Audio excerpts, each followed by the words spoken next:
ಹರೇ ಶ್ರೀನಿವಾಸ. ಕೃಷ್ಣನ ಭಕ್ತರಿಗೆಲ್ಲ ನನ್ನ ನಮಸ್ಕಾರ. ದಯವಿಟ್ಟು ನನ್ನ ಚಾನಲ್ಗೆ ಸಬ್ಸ್ಕ್ರೈಬ್ ಮಾಡಿ. ಇವಾಗ ವಿಡಿಯೋಗೆ ಹೋಗೋಣ.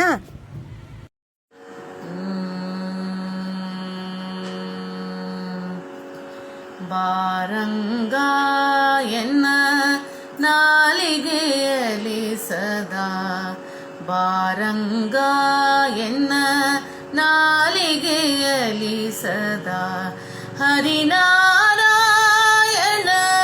ನಾಮದ ಸ್ಮರಣೆ. ಬಾರಂಗ ಎನ್ನ ನಾಲಿಗೆಯಲಿ ಸದಾ, ಹರಿನಾರಾಯಣ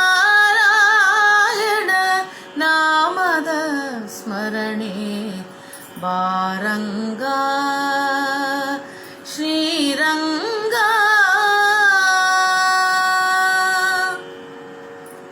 ಕುಳಿತಿರುವಾಗಲೂ ನಿಂತಿರುವಾಗಲೂ,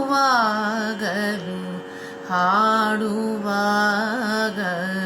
ನಲಿದಾಡುವಾಗ, ಕುಳಿತಿರುವಾಗಲೂ ನಿಂತಿರುವಾಗಲೂ, ಹಾಡುವಾಗ ನಲಿದಾಡುವಾಗ, ಕೇಡುಗತನದಿಂದ ನೋಡಿದ ಭಾವದೊಳ್, ಕೇಡುಗತನದಿಂದ ನೋಡಿದ ಭಾವದೊಳ್, ನಾ ಮಾಡಿದ ಪಾಪ ಓಡುವ ಹಾಗೆ. ಕೇಡುಗತನದಿಂದ ನೋಡಿದ ಭಾವದೊಳ್, ನಾ ಮಾಡಿದ ಪಾಪ ಓಡುವ ಹಾಗೆ. ಬಾರಂಗ ಶ್ರೀರಂಗ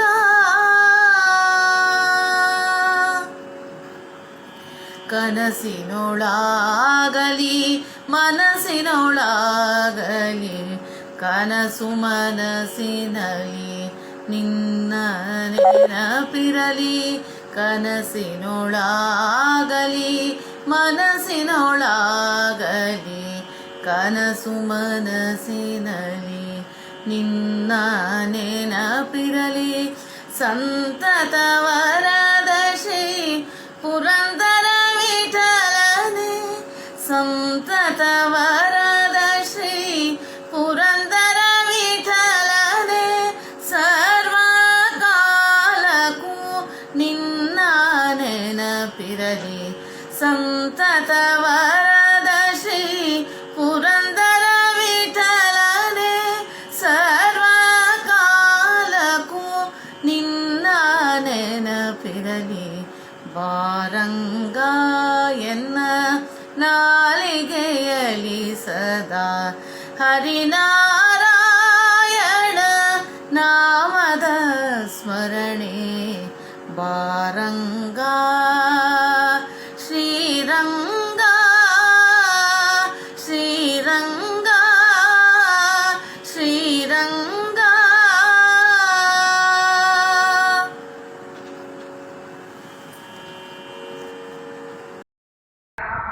ಹರೇ ಶ್ರೀನಿವಾಸ.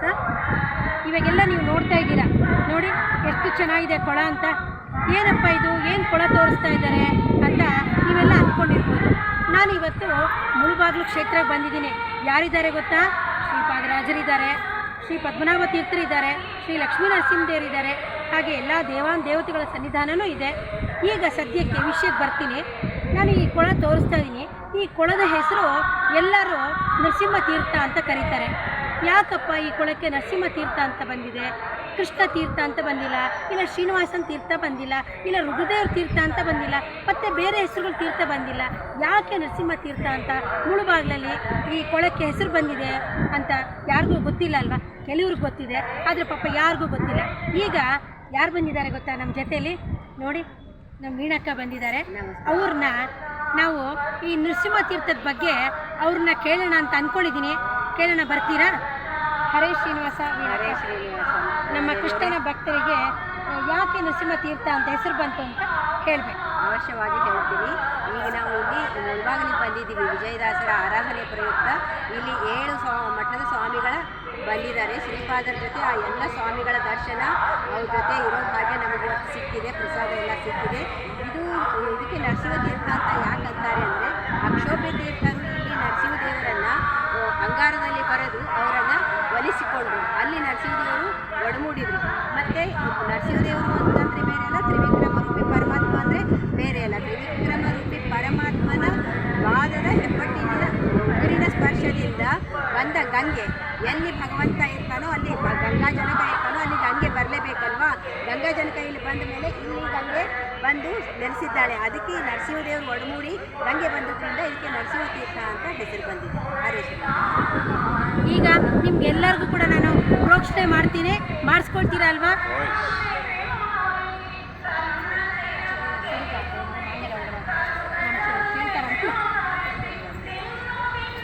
ಪ್ರೋಕ್ಷಣೆ ಮಾಡ್ಕೊಳ್ಳಿ.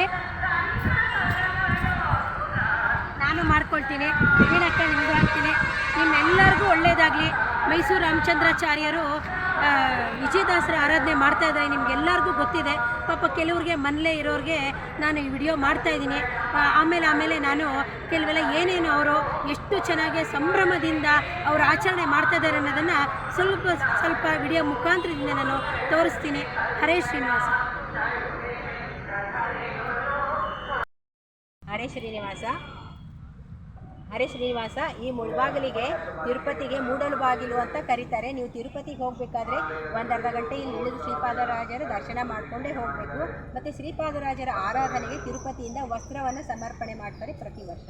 ಅಂಥ ಪವಿತ್ರವಾದ ಈ ಕ್ಷೇತ್ರಕ್ಕೆ ಬಂದು ನೀವೆಲ್ಲರೂ ಶ್ರೀಪಾದರಾಜರ ದರ್ಶನ ಮಾಡಿಕೊಂಡು ಪವಿತ್ರರಾಗಿ ಮತ್ತು ನಮ್ಮ ಪಾಪಗಳನ್ನು ಕಳೆದುಕೊಳ್ಳೋಣ. ರಾಜಶ್ರೀ ಅಕ್ಕ, ನೀವೇನಾರ ಹೇಳ್ತೀರಾ?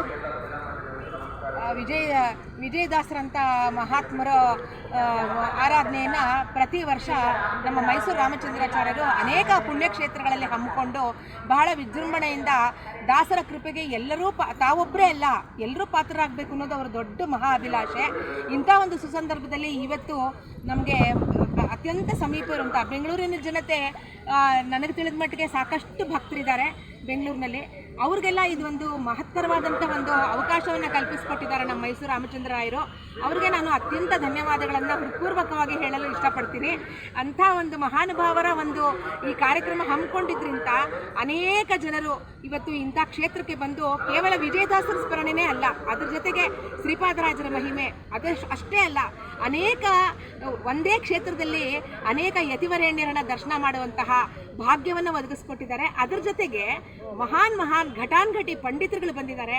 ಅವ್ರದ್ದೆಲ್ಲ ಪ್ರವಚನ, ಯತಿಗಳ ದರ್ಶನ, ಕಣ್ಣು ಮುಂದೆ ಓಡಾಡುವಂತಹ ಕಾಣುವಂತಹ ಯತಿಗಳಿರುವ ಕ್ಷೇತ್ರಗಳನ್ನೇ ಒಂದು ಯತಿಗಳಿರುವ ಸ್ಥಾನನೇ ಕ್ಷೇತ್ರ ಅಂತ ಕರೀತಾರೆ. ಅಂಥ ಕ್ಷೇತ್ರಕ್ಕೆ ಅನೇಕ ಯತಿಗಳು ಒಂದೇ ಸರ್ತಿ ಬಂದು ಏಕಕಾಲಕ್ಕೆ ನಮ್ಮಂಥ ಭಕ್ತರಿಗೆ ದರ್ಶನ ಕೊಡೋದು, ದರ್ಶನ ತಗೊಳ್ಳೋದು ಅಂದರೆ ಇದಕ್ಕಿಂತ ದೊಡ್ಡ ಮಹಾಭಾಗ್ಯ ಇಲ್ಲ ಅಂತ ನನ್ನ ಮನಸ್ಸಿಗೆ ಅನಿಸುತ್ತೆ. ನಾವು ಮುಖ್ಯವಾಗಿ ನಾವು ಮೈಸೂರು ರಾಮಚಂದ್ರಾಯರಿಗೆ ನಮ್ಮ ಹೃದಯದಿಂದ ನಾವು ಅನಂತ ನಮಸ್ಕಾರಗಳನ್ನ ಹೇಳಬೇಕು. ಇಂಥ ಒಂದು ಸೌಭಾಗ್ಯವನ್ನು ಕರುಣಿಸ್ಕೊಟ್ರಲ್ಲ ಅಂತ ಹೇಳಿ ನಾವೆಲ್ಲರೂ ಅವ್ರ ಜೊತೆಗೆ ಕೈಗೂಡಿಸಿ ನಮ್ಮ ತನು ಮನ ಧನಗಳಿಂದ ಅವರಿಗೆ ಸಹಾಯ ಮಾಡಿ ಈ ಕಾರ್ಯವನ್ನು ಯಶಸ್ವಿಯಾಗಬೇಕು ಅಂತ ನಾನು ಎಲ್ಲರ ಹತ್ರನೂ ಕೇಳ್ಕೊತೀನಿ. ಹರೇ ಶ್ರೀನಿವಾಸ. ಹರೇ ಶ್ರೀನಿವಾಸ. ಭೂಸುರರು ಅಂದರೆ ದೇವತೆಗಳನ್ನು ನಾವು ಕಲಿಯುಗದಲ್ಲಿ ಪ್ರತ್ಯಕ್ಷವಾಗಿ ಕಾಣಲಿಕ್ಕೆ ಸಾಧ್ಯ ಇಲ್ಲ. ಆ ದೇವತೆಗಳೇ ಭೂಮಿ ಮೇಲೆ ಯತಿಗಳು ದಾಸರು ಆಗಿ ಬಂದು ಅವತಾರ ಮಾಡಿರ್ತಾರೆ ನಮ್ಮ ಉದ್ಧಾರಕ್ಕಾಗಿ. ಅಂಥ ಯತಿಗಳು ದಾಸರು ಶ್ರೀಪಾದರಾಜರೇ ಮೊದಲಾದ ಯತಿಗಳು. ಮತ್ತು ಇಲ್ಲಿ 7 ಮಠದ ವ್ಯಾಸರಾಜರ ಮಠ ಸ್ವಾಮಿಗಳು ಬಂದಿದ್ದಾರೆ, ಶ್ರೀಪಾದರಾಜರ ಮಠ ಸ್ವಾಮಿಗಳಿದ್ದಾರೆ, ಭೀಮನಕಟ್ಟೆ ಸ್ವಾಮಿಗಳು ಬಂದಿದ್ದಾರೆ, ಶಿರೂರು ಮಠ ಸ್ವಾಮಿಗಳು, ಆಧಾರ ಮಠ, ಸುಬ್ರಹ್ಮಣ್ಯನ ಮಠದ ಸ್ವಾಮಿಗಳು, ಹೀಗೆ 7 ಮಠದ ಸ್ವಾಮಿಗಳು ಇಲ್ಲಿ ಬಂದಿದ್ದಾರೆ. ಅಂಥ ಭೂಸರು ಇವತ್ತು ಇಲ್ಲಿ ನೆಲೆಸಿರುವ ಈ ಕ್ಷೇತ್ರ ಅತ್ಯಂತ ಪವಿತ್ರವಾದದ್ದು. ಅಂಥ ಈ ಕ್ಷೇತ್ರದಲ್ಲಿ ನಮಗೆ ಭಾಗಿಯನ್ನಾಗಿ ಮಾಡಿದ ಶ್ರೀಪಾದರಾಜರಿಗೆ ಮತ್ತು ಅವರ ಅಂತರ್ಗತ ವಾಯುದೇವರು, ಅವರ ಅಂತರ್ಗತ ನರಸಿಂಹದೇವರಿಗೆ ನಾನು ಅತ್ಯಂತ ಭಕ್ತಿಪೂರ್ವಕ ನಮಸ್ಕಾರವನ್ನು ತಿಳಿಸ್ತೀನಿ. ಹರೇ ಶ್ರೀನಿವಾಸ. ಇಲ್ಲಿವರೆಗೂ ನಿಮಗೆ ರಾಜಶ್ರೀ ಅಕ್ಕ ಮತ್ತು ವೀಣಾ ಅಕ್ಕ ಒಳ್ಳೆ ವಿಚಾರನ ನಮಗೆ ತಿಳಿಸ್ಕೊಟ್ಟಿದ್ದಾರೆ. ನೀವು ಏನು ಮಾಡಬೇಕು, ಎಲ್ರಿಗೂ ಕೂಡ ಭಕ್ತಿಪೂರ್ವಕ ನಮಸ್ಕಾರ ತಿಳಿಸ್ಬೇಕು. ಹರೇ ಶ್ರೀನಿವಾಸ. ಹರೇ ಶ್ರೀನಿವಾಸ. ಹರೇ ಶ್ರೀನಿವಾಸ. ಏನೋ